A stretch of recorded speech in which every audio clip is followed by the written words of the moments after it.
നമസ്കാരം. ഞാൻ വക്കം സുധിയാണ്, ഒരു നാടക കലാകാരൻ. ഞാൻ എൻ്റെ നാടക ജീവിതത്തിൽ ഏറ്റവും കൂടുതൽ നാടകങ്ങൾ അവതരിപ്പിച്ചിട്ടുള്ളത് ക്ഷേത്രോത്സവങ്ങളിലാണ്.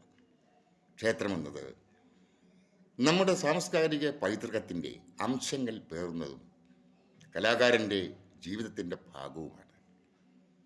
അത്തരത്തിലുള്ള പ്രശസ്തമായ ഒരു ക്ഷേത്രമാണ് നിലയ്ക്കാമുക്ക് ഭജനമഠം ശ്രീ അർദ്ധനാരീശ്വരി ക്ഷേത്രം.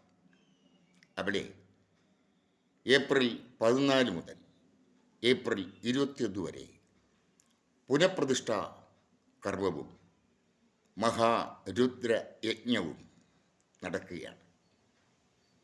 ഭജനമഠം അർദ്ധനാരീശ്വരി ക്ഷേത്രത്തിലെ ഈ സത്കർമ്മത്തിന് എൻ്റെ എല്ലാവിധ ആശംസകളും നേരുന്നു.